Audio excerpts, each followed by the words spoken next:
Ватажок кримських колаборантів запевняє, що підготував Крим до відбиття українського наступу. Сергій Аксьонов намагається переконати усіх в надійності укріплень, загороджень та перешкод, які вже кілька місяців зводять окупанти на півночі Криму та вздовж узбережжя. Вочевидь, сподівається і на підвладних йому найманців, таких собі аксьонівців. Насправді ж це лише збіговисько, яке не чинитиме спротиву, переконаний командир роти вогневої підтримки імені Номана Челебіджихана Ленур Ислямов.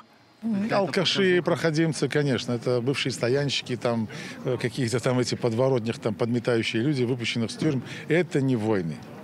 Это не войны. У них есть регулярная армия российская, которую мы видели. Это действительно настоящие военные, это такие военные, у которых некоторых вопросов нужно поучиться. И я думаю, что мы поучимся. Но есть такие воины украинские, которые не дадут никаких, на самом деле, слабинок. И очень серьезно воюют. Поэтому это все увидите на границе с Крымом, когда украинская армия туда дойдет. Щойно впаде так званий Кримський міст, збіговисько Аксьонова втече, упевнений Ленур Ислямов. На його думку, це цілком може статися вже цього року. Как только мы дойдем до границ с Крымом, административных границ с Крымом, они побегут все.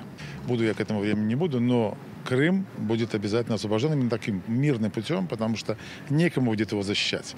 Защищать его могут только те, кто является коренным населением Крыма, крымские татары и украинцы. Сейчас, на сегодняшний день, ни украинцев, ни крымских татар готовых защищать русских в Крыму не будет. А мы, когда дойдем до границ, все побегут, даже не сомневайтесь.